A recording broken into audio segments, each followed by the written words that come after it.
बच्चों, आज हम लोग क्लास 9 हिंदी कोर्स बी स्पर्श भाग 1 के चैप्टर नंबर 12 को पढ़ेंगे। ये जो चैप्टर नंबर 12 है बहुत ही इंपॉर्टेंट है। क्यों इंपॉर्टेंट है? क्योंकि ये आपके टर्म 2 एग्जाम में आने वाले हैं। चैप्टर नंबर 12 कौन सा है? एक फूल की चाह, जिसको किसने लिखा था? सियाराम शरण गुप्त ने। ये आपके काव्य खंड के अंतर्गत आएगा। तो आज हम लोग संपूर्ण इस कविता को पढ़ेंगे, इसकी व्याख्या करेंगे, इसके अर्थबोध को समझेंगे।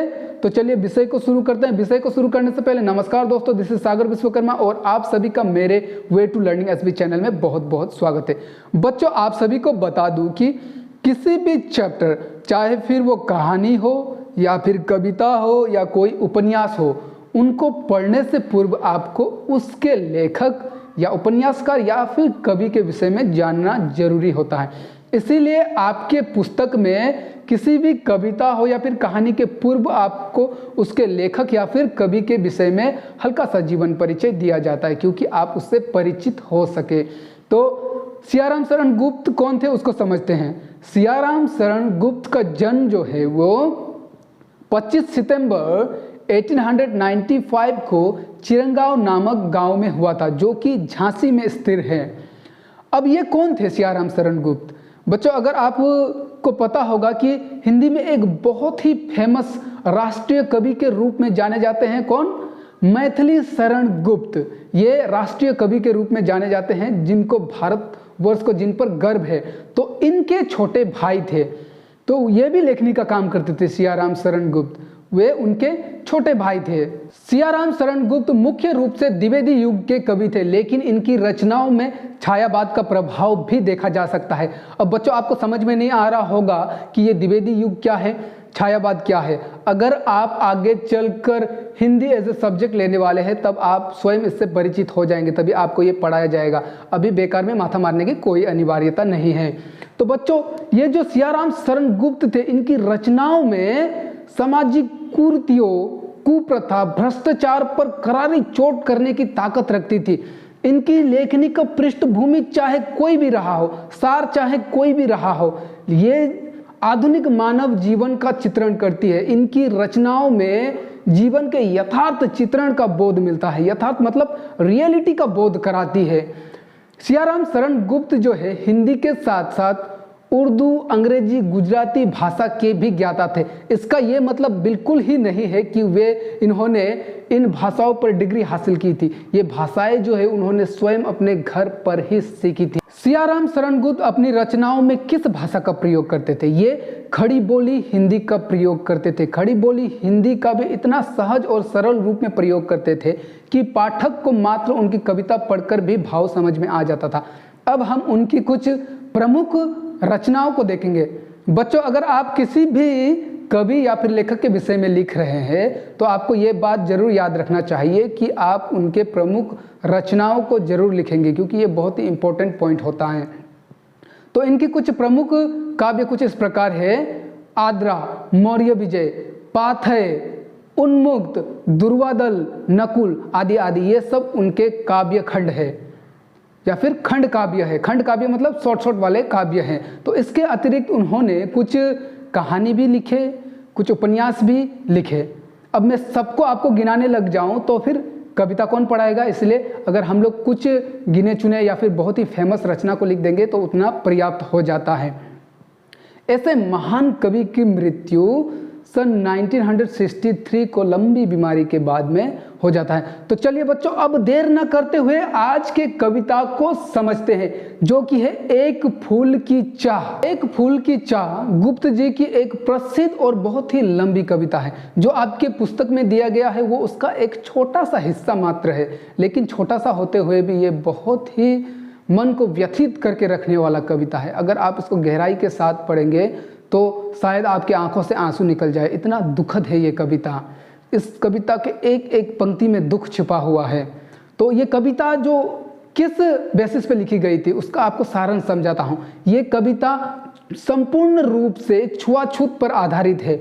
हम लोगों के समाज में छुआछूत, ये जाति प्रथा पहले से चली आ रही थी। आज तो चलती नहीं है, लेकिन कुछ कुछ जगह आज भी ऐसे हैं जहाँ पर ये प्रथाएं आज भी लोग इसको मानते हैं। आज भी बड़े जात छोटे जात गिने जाते हैं।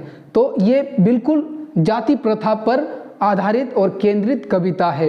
ये कविता में एक बेटी का जिक्र है और एक लाचार पिता का जिक्र है। उस समय शायद कोई महामारी फैली हुई थी। उस महामारी से न जाने कितने बच्चे मर चुके थे और कितने माता पिता अपने बच्चों को खो चुके थे। तो यहीं पर एक पिता का जिक्र होता है जिसकी बेटी का नाम होता है सुखिया। सुखिया को वो न जाने कितना प्रयास करता है कि इस महामारी से, इस बीमारी से बचाए, लेकिन बच्चे का स्वभाव क्या होता है कि उनको जिस काम के लिए रोका जाए वो वही काम करेंगे। ये बच्चों का स्वभाव ही होता है। तो वो बच्ची बाहर खेलने कूदने चली जाती है और वो बीमारी से पीड़ित हो जाती है। और जब वो बीमारी से पीड़ित हो जाती है तो अपने पिता से ये कहती है कि आप वो जो मंदिर है, मंदिर में देवी माँ के चरणों में जो फूल चढ़ा हुआ, प्रसाद के रूप में जो फूल चढ़ा हुआ है, उस एक फूल को लाकर मुझे दे दे। मैं उस फूल के जरिए मैं ठीक हो जाऊंगी। लेकिन समस्या क्या है कि वे छोटे जात के थे, वे दलित परिवार से थे और उनको मंदिरों में जाने की अनुमति नहीं है।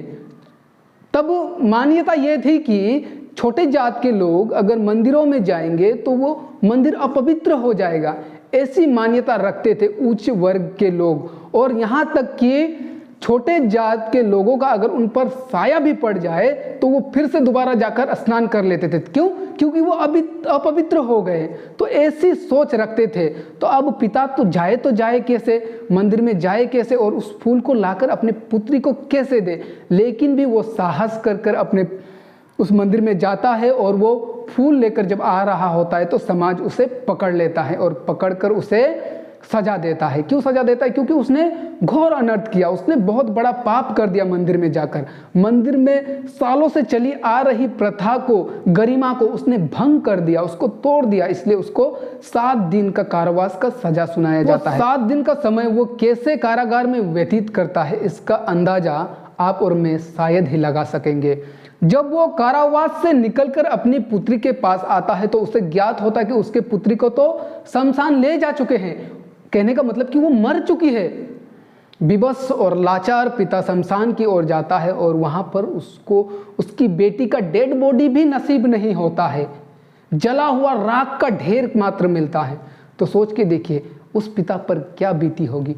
तो ये जाति प्रथा जो है वो हमारे समाज में बहुत पहले से चली आ रही थी। अब तो इसको खत्म कर दिया गया है, लेकिन शायद कोई गांव में आज भी इसको मानते हैं लोग। तो संपूर्ण कविता छुआछूत पर आधारित है, किसी महामारी पर आधारित है।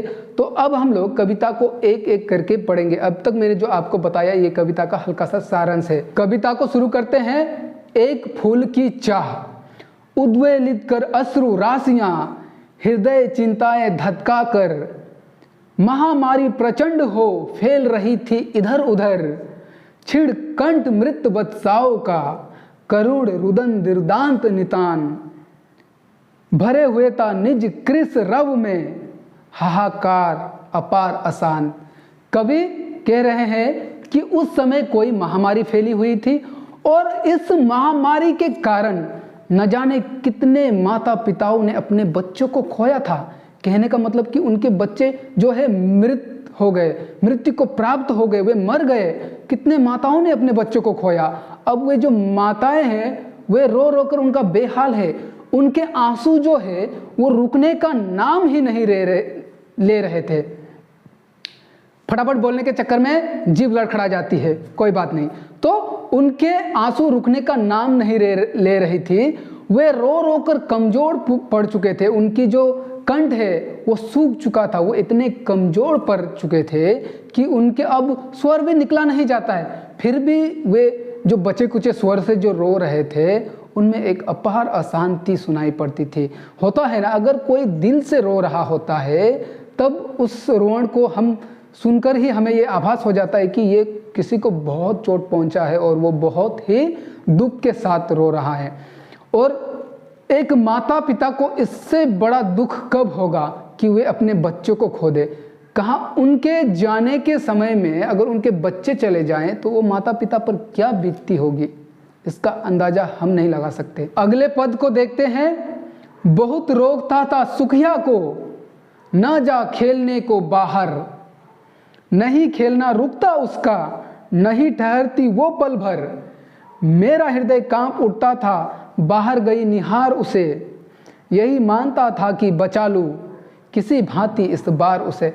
अब हमें पता चल गया कि उस लड़की का नाम क्या था, सुखिया था। और ये जो पंक्तियां हैं वो कौन कह रहा है, ये सुखिया का पिता कह रहा है।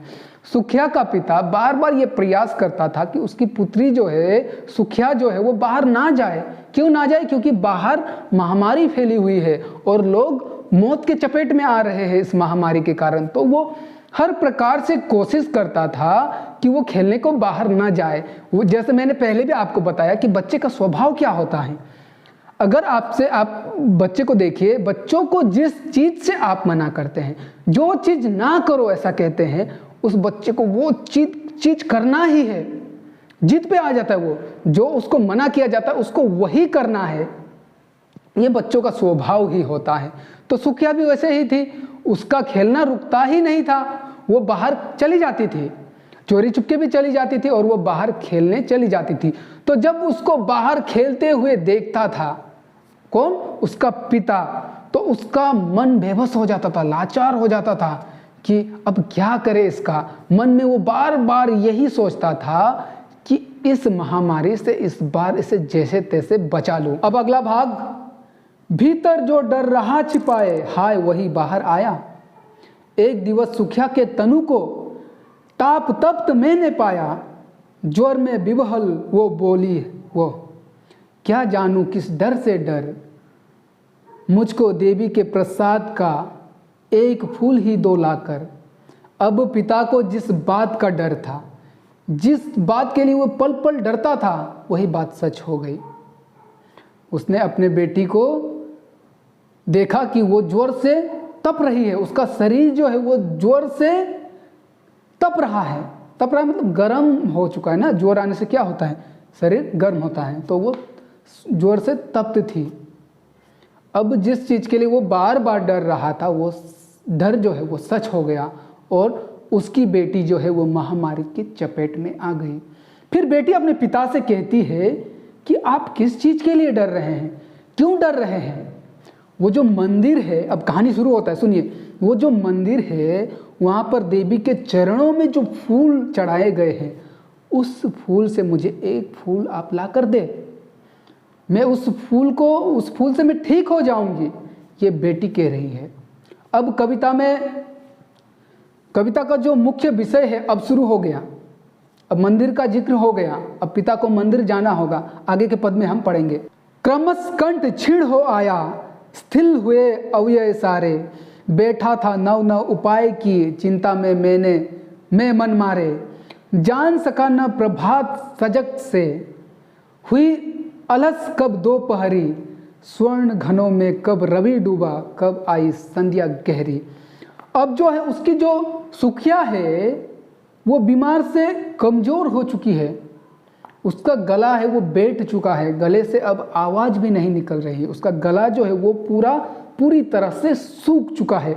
और उस दूसरी ओर उसका पिता नए नए फॉर्मूला अपनाकर अपने बेटी का इलाज कर चुका है, वो हर प्रकार का प्रयास कर चुका है, फिर भी उसकी बेटी ठीक नहीं हो रही थी। तो वो मन मार कर बैठा हुआ है, निराशजनक बैठा हुआ है। और इस निराशा में उसको पता ही नहीं चल रहा है कि कब सुबह हो रहा है और कब ये आलस से भरा दोपहर खत्म हो रहा है और कब निराशजनक संध्या भी आके चली जा रही है। उसको ये खबर ही नहीं है। क्यों नहीं है? क्योंकि वो दुख में डूबा हुआ है, वो अपने बेटी के चिंता में खोया हुआ है। तो उसको ये सब ज्ञात ही नहीं हो रहा है कि प्रकृति में क्या चल रहा है, कब सुबह हो रहा है, कब शाम हो रहा है, कब दोपहर हो रहा है, उससे वो बेखबर है। उसको तो उसकी बेटी की चिंता सताए जा रही है कि किस प्रकार अपनी बेटी को ठीक करे। सभी और दिखलाई दी बस अंधकार की छाया, छोटी सी बच्ची को ग्रसने कितना बड़ा तिमिर आया। ऊपर विस्तृत महाकाश में जलते से अंगारों से झुलसी सी जाती थी आंखें, जगमग जगते तारों से। अब जो है उसके पिता के चारों ओर अंधकार छाया हुआ है। अंधकार छाया हुआ से तात्पर्य है कि वैसे तो दिन भी हो सकता है, लेकिन जब आपके जीवन में कष्ट आता है, दुख आता है, तो आप कहते हैं ना कि आपके जीवन में पूरा अंधकार छा गया है। तो उसके पिता के जीवन में भी इसी तरह से पूरा अंधकार छा गया, क्योंकि उसका सारा जीवन तो उसकी बेटी ही थी, तो बेटी ही अब बीमार पड़ गई है, वो बोल नहीं रही है, तो उसके जीवन में अब अंधकार छा गया है। और वो कहता है कि इतनी छोटी सी बच्ची को, वो बालिका कितनी थी, महज 8-10 वर्ष की थी शायद, तो इतनी छोटी सी बच्ची को डसने के लिए इतना बड़ा अंधकार रूपी दैत्य, मतलब कि इतना बड़ा अंधकार जो किसी दानव से, किसी राक्षस से कम नहीं है, इतना बड़ा राक्षस आया है बस इतनी सी छोटी बच्ची को निगलने के लिए, उसको ले जाने के लिए। ऊपर विस्तृत महाकाश में जलते से अंगारों से, आकाश में क्या चमकती है बच्चों, तारे चमकती है। तो अब जो आकाश में तारे चमक रहे हैं, उसके पिता को मानो ऐसा लग रहा है वो कोई अंगारे हो, कोयला हो, कोई जलता हुआ कोयला हो, वो तारे भी उसे अंगारों सी भांति प्रतीत हो रहा है। और आप आग में बैठते हैं तो क्या होता है, आपका जो चेहरा होता है वो थोड़ा सा सिकुड़ जाता है ना, तो उस अंगारों से उसकी आंखें झुलस गई, जल गई। किसकी, सुखिया के पिता की। अब अगला, देख रहा था जो स्थिर हो, नहीं बैठती थी क्षण भर, हाय वही चुपचाप पड़ी थी अटल शांति से धारण कर, सुनना वही चाहता था मैं उसे स्वयं ही उकसा कर, मुझको देवी का प्रसाद का एक फूल ही दो लाकर। अब पिता जो कह रहा है कि, सुखिया का पिता जो कह रहा है कि जो उसकी बेटी थी वो क्या थी, वो चंचल थी, पल भर के लिए भी वो शांत नहीं रहती थी, वो चुपचाप रहती ही नहीं थी, उछल कूद करते रहती थी, मतलब कि एक क्षण के लिए भी वो चुपचाप और शांति से नहीं बैठती थी, वो उछल कूद करती रहती थी। ऐसी बच्ची आज बिस्तर पर एकदम चुपचाप पड़ी हुई है, एकदम शांति धारण करके, ना एक शब्द बोल रही है, ना हिल डुल रही है, इस तरह से वो बिस्तर पर चुपचाप पड़ी हुई है। जब वो फर्स्ट टाइम बीमार हुई थी तब तो उसने ये भी कहा था कि आप डरो मत, मंदिर से मुझे वो देवी के चरण के एक फूल ला कर दो। अब तो वो भी नहीं कह रही है, उसके मुंह से कोई शब्द ही नहीं निकल रहा है। तो उसका पिता कहता है कि मैं उसको उकसाऊं, वही शब्द जो इम्पॉसिबल है, मंदिर से फूल लाना शायद इम्पॉसिबल है, फिर भी मैं वो शब्द, वो वाक्य उसके मुंह से सुनना चाहता हूँ। तो वो उकसाकर वो शब्द को, देवी के चरणों से मुझे एक फूल ही दोलाकर, उस शब्द को सुनना चाहता है उकसाकर, लेकिन वो सुन नहीं पा रहा है, क्योंकि वो उकसा तो रहा होगा लेकिन बेटी बोल ही नहीं रही। वो मूर्ति की तरह बिस्तर पर लेटी हुई और शांत को धारण करके बैठी हुई है, लेटी हुई है। ऊंचे शैल शिखर के ऊपर मंदिर था विस्तीर्ण विशाल, स्वर्ण कलश सरसीज विसित थे, पाकर समुदित रवि कर जाल, दीप धूप से अमोदित था मंदिर का आंगन सारा, गूंज रही थी भीतर बाहर मुखरित उत्सव की धारा। अब यहाँ पर मंदिर का जिक्र हो रहा है। पहाड़ की चोटी पर एक भव्य मंदिर था, विशाल मंदिर था, मतलब बहुत बड़ा मंदिर था। और उस मंदिर के आंगन में जो कमल के फूल थे, उस कमल के फूल में जब सूर्य की किरणें पड़ रही थी, सूर्य की रोशनी पड़ रही थी, तो वह ऐसा प्रतीत हो रहा था मानो कोई सोने का कलश हो, कोई गोल्ड का लोटा हो। और सारा मंदिर जो है वो दीपों से सजा हुआ था और उस पे किरणें, सूरज की किरणें महक रही थी। और मंदिरों में घंटी और मंत्रों की आवाजें गूंज रही थी, मतलब कि पुजारी लोग वहाँ मंत्र पढ़ रहे होंगे और घंटियां बजा रहे होंगे, तो ये आवाजें गूंज रही थी। तो मानो ऐसा प्रतीत हो रहा था कि उस मंदिर पे कोई बहुत बड़ा उत्सव, कोई त्योहार चल रहा हो। अब अगली पंक्तियां हैं, भक्त वृंद मृद मधुर कंठ से गाते थे सभक्ति मुदमय, पतित तरिणी पाप हरणी माता तेरी जय जय जय, पतित तरिणी तेरी जय जय मेरे मुंह से भी निकला, बिना बड़े ही मैं आगे को जाने किस बल से ढिकला। वो जो मंदिरों में भक्त लोग मंत्र पढ़ रहे थे, गीत गा रहे थे, वे क्या गीत गा रहे थे कि पतित तरिणी पाप हरणी माता तेरी जय जय जय, मतलब कि पाप को हरने वाली माता तेरी जय हो, तेरी जयकार हो। ये सुनकर उस सुखिया के पिता के मुंह से भी निकल पड़ा कि पतित तरिणी तेरी जय जय जय। और इस मंत्र को बोलने के बाद, इसको सुनने के बाद, ना जाने उसमें कहां से एक ऐसी शक्ति सी उत्पन्न हो गई कि उसको कोई मानो किसी शक्ति ने अंदर ढकेला, मंदिर के अंदर ढकेला, और वो स्वयं ही मंदिर के अंदर चला गया। आगे पंक्तियों में लिखा है कि मेरे दीप फूल लेकर वे अम्बा को अर्पित करके दिया पुजारी ने प्रसाद, जब आगे को अंजलि भर के भूल गया उसका लेना झट। परम लाभ सा पाकर मैं सोचा बेटी को माँ के ये पुण्य पुष्प दूं जाकर मैं। तो जब वो मंदिर में गया तो उसने जो फूल लेकर उसने पुजारी को दिया, तो पुजारी ने माँ के चरणों में उस फूल को लेकर उसके हाथों में दिया। अब उसके हाथों में फूल आ गया, माँ के चरणों का वो फूल आ गया। उस फूल को पाकर वो खुशी से, आनंद से, ये पुजारी ने फिर उसको क्या दिया? अंजलि दिया, जो पानी दिया जाता है ना, उसके बाद उसको प्रसाद दिया। वो आनंद में वो प्रसाद लेना भी भूल गया, वो अंजलि लेना भी भूल गया। और वो इमरजेंसी में, मतलब कब मैं बेटी के पास जाऊं और जाकर इस माता का प्रसाद, ये फूल के रूप में जो माता का प्रसाद है, उसको मैं जाकर अपने बेटी को दूं, जो कि उसके बेटी ने अंतिम बार उससे मांगा था। तो इस खुशी में वो प्रसाद लेना भूल गया। अब देखो, उसके सर पर तो लिखा नहीं था कि वे छोटे जात का है, वे दलित परिवार से है, तो कोई उसको तब तक पहचान नहीं रहे थे। जैसे ही उसने ये कार्य किया, उसने प्रसाद नहीं लिया, तो सबका, पुजारी का अटेंशन उस पर गया। अरे ये इंसान ने प्रसाद क्यों नहीं लिया? ऐसा होता है ना कि अगर आप कुछ सही से कर रहे हैं तो ठीक है, लेकिन जैसे ही आपके चेहरे में घबराहट या फिर आप कुछ गलती कर देते तो फटक से सबका अटेंशन आप पर चला जाता है। तो उसने जब प्रसाद नहीं लिया तो पुजारी का अटेंशन उस पर आ गया, वो खुशी के मारे प्रसाद लेना ही भूल गया।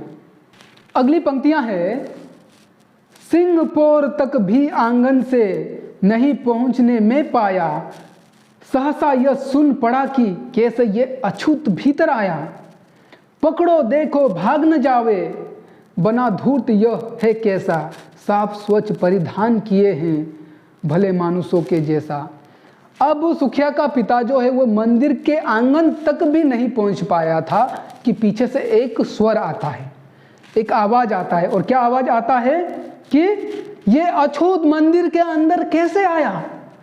ये अछूत जो है, ये छोटे जात का व्यक्ति इस मंदिर के अंदर कैसे आ पाया? पकड़ो इस पापी को, पकड़ो इस धूर्त को, कहीं ये भागने ना पाए, इसको पकड़ो।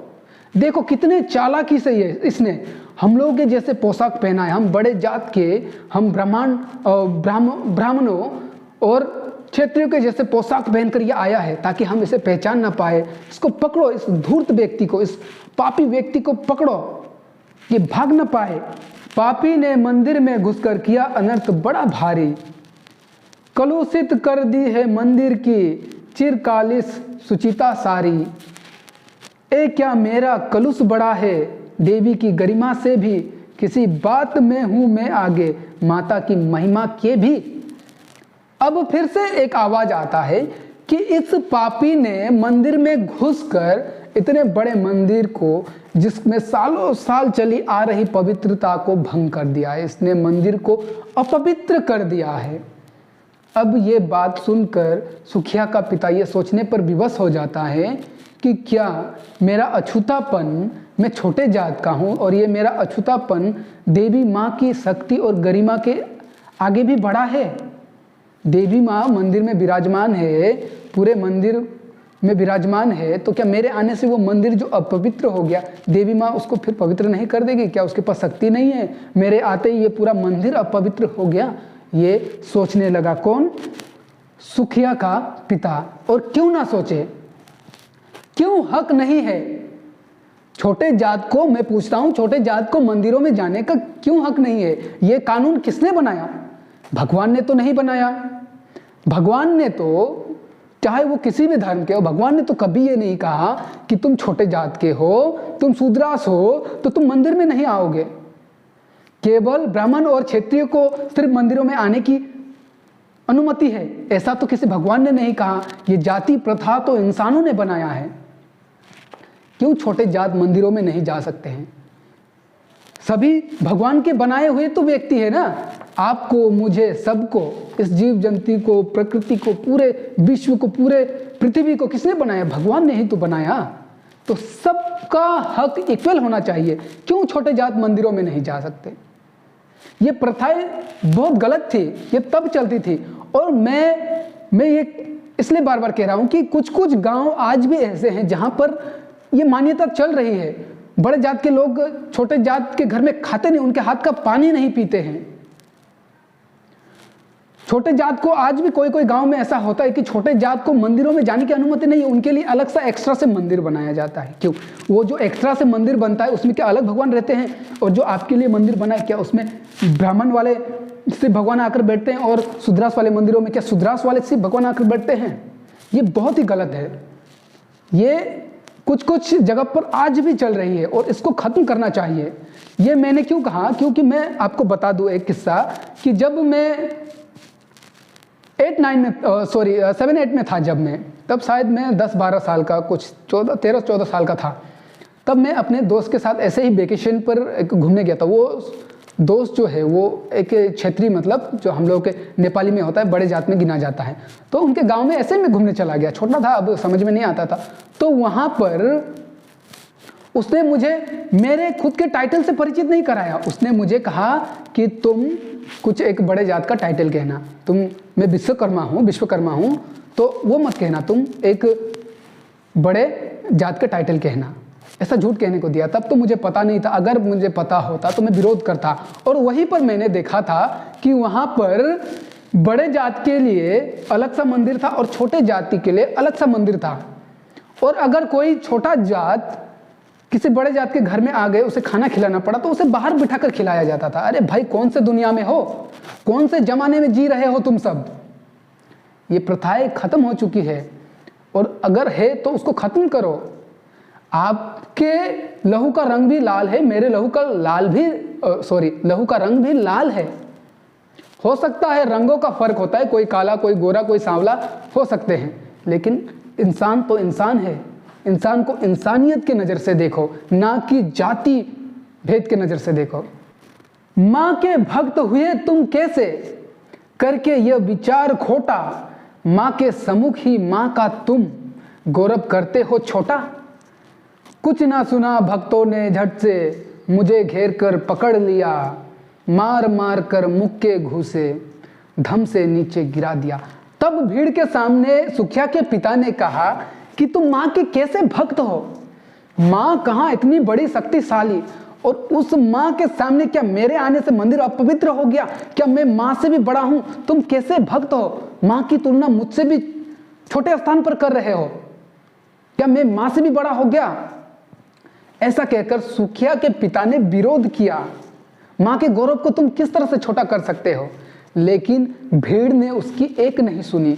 भीड़ ने उसको घेर लिया और घूसे और मुक्के की बारिश कर दी और उसे धड़ाम से नीचे गिरा दिया। किसको? सुखिया के पिता को। अगली पंक्तियां हैं, मेरे हाथों से प्रसाद भी बिखर गया, हाँ सबका सब, हाय अभागी बेटी तुझ तक कैसे पहुंच सके ये अब, न्यायालय ले गए मुझे वे, 7 दिवस का दंड विधान मुझको हुआ था मुझको, देवी का महान अपमान।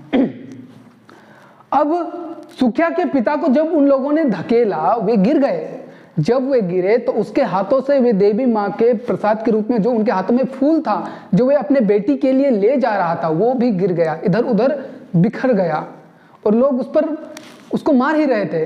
तब भी वो यही सोच रहा था कि मेरी अभागी बेटी, अभागी ही है ना, क्योंकि उसकी एक अंतिम ख्वाहिश थी, और एक तो महामारी ने उसे चपेट लिया, अब उसकी एक ख्वाहिश थी, मैं वो भी पूरा नहीं कर रहा हूँ, तो वो अभागी ही हुई ना। तो मैं अपनी अभागी बेटी के पास, सुखिया के पास, ये फूल को किस तरह से ले जाऊं, वो यही सोच रहा था कि तब तक घेरों ने उसे पकड़ा और न्यायालय ले गए, मतलब किसी शायद राजा के सामने समक्ष ले गए, और वहां पर जाकर न्यायालय में क्या घोषणा की गई कि इसने देवी माँ के अपवित्र करने जैसा बड़ा अपराध किया है, मंदिर को अपवित्र करने का बड़ा अपराध किया है, तो इसको सजा दिया जाए, और उसे 7 दिन कारावास की सजा सुनाई जाती है। कारावास मतलब किसी कोठरी में, किसी जेल में सलाखों के पीछे उसे 7 दिन तक के लिए दंड के रूप में दिया जाता है। मैंने स्वीकृत किया दंड वो शीश झुकाकर चुप ही रहा, उस असीम अभियोग दोष का क्या उत्तर देता क्या कह। 7 रोज ही रहा जेल में, या कि वहां सदिया बीती, अविश्रांत वर्षा करके भी आंखें तनिक नहीं रीती। अब सुखिया के पिता को जब दंड दिया गया तो वो चुपचाप शीश झुकाकर, सर झुकाकर दंड को स्वीकार कर लिया। वो करता भी क्या, लोगों ने कानून बनाया हुआ है कि जो मंदिर में जाएंगे छोटे जात होकर अपवित्र करेंगे मंदिर को, उनको सजा मिलेगी। अब वो करता भी क्या, अकेला आदमी, विरोध तो किया था तो मार पड़ा बदले में, तो वो उसको कारागार में डाल दिया जाता है। वो उस दोष के लिए कारागार में डाल दिया जाता है। और वो जो 7 दिन बीतता है उसको ऐसा प्रतीत होता है मानो 7 सदियां, 7 जनरेशन हो। उसको ऐसा प्रतीत होता है अपनी पुत्री के वियोग में, पुत्री की याद में, पुत्री की वियोग में, जो उससे दूर है उसके वियोग में वो इतना रोता है, उसके आंखों से इतने आंसू बहते हैं कि अब तक तो उसको बहकर सूख जाना चाहिए था, लेकिन ये आंसू जो है वो सूखने का नाम ही नहीं ले रहा था। ना जाने कहां से आ रहे थे, वो आंसू रुकने का नाम ही नहीं ले रहा था, थमने का नाम ही नहीं ले रहा था। अगली पंक्तियां हैं, दंड भोग कर जब मैं छूटा, पैर न उठते थे घर को, पीछे ठेल रहा था कोई, भय जर्जर तनु पंजर को, पहले किसी लेने मुझको, नहीं दौड़कर आई वो, उलझी हुई खेल में ही हाँ, अब की दीना दिखाई वो। जब वो 7 दिन के बाद, कारावास के बाद जेल से छूटा तो उसका मन जो, मतलब उसको घर जाने को दिल ही नहीं कर रहा था। क्यों?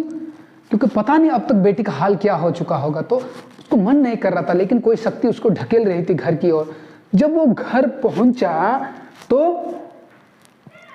जब पिता दिन भर घर से बाहर रहते, जब शाम को आते तो बच्चे क्या करते, दौड़ते हुए अपने पिता के सामने चले आते हैं। तो उसी तरह सुखिया भी जब पिता कहीं बाहर से आता था तो उसके सामने उछल कूद करके सामने आती थी। अब की बार वो नहीं आई, सुखिया दिखाई नहीं पड़ी। उसने सोचा शायद कहीं खेल में बिजी होती होगी, लेकिन अब की बार सुखिया जो है वो दिखाई ही नहीं पड़ी। उसे देखने मरघट को ही गया दौड़ता हुआ वो, मेरे परिचित बंधु प्रथम ही फूंक चुके थे उसे, जहां बुझी पड़ी थी चिंता वहां पर छाछी धधक उठी मेरी, हाय फूल सी कोमल बच्ची हुई राख की थी ढेरी। जब उसको पुत्री दिखाई नहीं, उसकी सुखिया बेटी घर में दिखाई नहीं दी, तब उसे आभास हो गया और वो दौड़कर शमशान की ओर चला गया। क्यों? क्योंकि शायद उसे वहीं ले गए होंगे। तो वो शमशान की ओर जब जाता है तो उसके बंधु और इष्ट मित्र, उसके जो अपने थे, उन्होंने उसको फूंक चुके हैं, मतलब पहले ही उसकी चिता को जला चुके हैं। किसकी? सुखिया की चिता को वो पहले ही जला चुके हैं। अब वहां सुखिया है ही नहीं, केवल राख का ढेर है। ये दृश्य देखकर एक पिता के मन में क्या बीतता होगा। उसका पिता का मन तड़प उठता है, धधक उठता है, वो फट सा जाता है कि मेरी कोमल सी फूल सी बच्ची, जो सुखिया थी वो कोमल से, इतनी नाजुक से, जिसको मैंने पाला था, इतनी कोमल सी बच्ची आज राख के ढेर में तबलित है। तो ये दृश्य देखकर उसका पिता का मन जो है वो धड़क उठता है। क्यों उसका पिता का ही? ये तो किसी भी माता पिता का मन धड़क उठेगा अगर ऐसा दृश्य देखने को मिले। अगली और अंतिम पंक्तियां हैं, अंतिम बार गोद में बेटी तुझको ले ना सका मैं, हाँ एक फूल माँ का प्रसाद भी तुझको दे ना सका मैं, हाँ। अब सुखिया का पिता कहता है कि मेरी प्यारी बच्ची, मैं तुमको अंतिम बार, लास्ट टाइम में अपने गोद में लेने का नसीब भी नहीं हुआ मुझे। मैं तुम्हें अपने गोद में ले सकूं, फिर चाहे तुम बीमारी हालत में क्यों ना हो, अगर मैं अपने गोद में ले पाता तुम्हें अंतिम बार, लेकिन वो भी नसीब नहीं हुआ मुझे। क्यों नसीब नहीं हुआ? क्योंकि ये छुआछूत प्रथा के कारण, जाति प्रथा के कारण ये मुझे नसीब नहीं हुआ। बीमारी तो खैर आनी ही आनी है, उसका क्या ही किया जा सकता है, लेकिन अगर ये बीमारी आई भी तो शायद वो अगर रहता तो कुछ कर लेता, अपने बेटी को शायद बचा भी लेता, शायद वो फूल पाकर बेटी बच भी जाती। लेकिन इस प्रथा के कारण उसे कारावास में रखा गया। उन जालिमों को ये तक भी एहसास नहीं हुआ कि उसकी बेटी मरने वाली है। उन्होंने ये सब भी नहीं सोचा और उसे कारावास का सजा दे दिया। तो वो अंतिम बार अपनी बेटी को गोद में भी नहीं ले सका। और उसने जो अंतिम पंक्तियां उसके मुंह से निकली थी कि माँ के चरणों का एक फूल ही मुझे प्रसाद के रूप में ला कर दो, वो ख्वाहिश भी वो पिता पूरा नहीं कर पाया। वो विवश था, वो बेटी का अंतिम ख्वाहिश भी पूरा नहीं कर सका। तो क्या बीता होगा सुखिया के पिता के मन में, आप सोच के देखिए। दोस्तों बच्चों, ये जो कविता है, इस कविता को पढ़कर मैं तो भावुक हो गया हूँ। कहने का मतलब कि इस कविता ने मेरे भी मन को झकझोर के रख दिया है। ये कविता आपकी तरह ही मैंने भी फर्स्ट टाइम ही पढ़ा है। शायद हम जब क्लास 9 में थे तो शायद ये कविता नहीं थी, लेकिन सियाराम शरण गुप्त ने समाज का आईना को दिखाया है। ये कविता एक प्रकार से मिरर है, तत्कालीन समाज का आईना है। उस समय जो जाति प्रथा चल रही थी, उस समय का आईना है ये, जो हम लोग को दिखा रहा है। इसलिए मैंने आपसे पूर्व में ही कहा था कि ये जो गुप्त जी है, इनकी कविताएं जो है समाज के यथार्थ का चित्रण करती है, ये रियलिटी को दिखाते हैं। तो दोस्तों आपको ये बच्चों ये कविता पढ़कर, सॉरी मैं बड़ों के लिए भी वीडियो बनाता हूँ इसलिए बार बार दोस्तों निकलता है, आप तो मेरे लिए बच्चे हैं। तो बच्चों आपको आशा करता हूँ कि ये जो कविता मैंने आपको पढ़ाया आज, जो आपके टर्म 2 एग्जाम में आने वाले हैं, तो आपको ये समझ में आया होगा। लास्टली बच्चों, subscribe my channel Way to Learning SB. अगर ये सर सागर का पढ़ाने वाला अगर आपको अच्छा लगता है, आपको समझ में आती है बातें, तो मेरे चैनल को सब्सक्राइब करें, आगे भी अपने दोस्तों को शेयर करें, लाइक करें, और हाँ बेल आइकन को दबाकर ऑल पर क्लिक करना ना भूलें, ताकि अगर अगली बार मैं आपके सिलेबस से रिलेटेड वीडियो बनाऊंगा तो आपको उसका नोटिफिकेशन तो मिलना चाहिए ना, इसलिए बेल आइकन पर दबाकर ऑल पर क्लिक जरूर कर दे। और हाँ बच्चों, मैं हमेशा आपसे कहता हूं कि अगर आपको मुझसे कुछ पूछना होगा तब मैं हमेशा अपना नंबर देता हूं 9612743507। ये मेरा व्हाट्सएप नंबर है, आप मुझे इस पर व्हाट्सएप करके भी पूछ सकते हैं। अगर किसी चीज़ में आपको समस्या है तो मैं कोशिश करूंगा कि आपकी समस्या को दूर करूं। बच्चों आज जो हमने चैप्टर पढ़ा, ये चैप्टर कंप्लीट नहीं हुआ, आज हमने चैप्टर जरूर कंप्लीट किया, लेकिन नेक्स्ट वीडियो पर हम और एक वीडियो आएगा इस चैप्टर से रिलेटेड, उस पर हम इसके प्रश्न और उत्तर पर बात करेंगे। इस चैप्टर में जितने भी प्रश्न दिए गए हैं उन सब को सॉल्व करेंगे, बिल्कुल शॉर्ट और सटीक। तब तक के लिए जय हिंद, जय भारत, नमस्कार।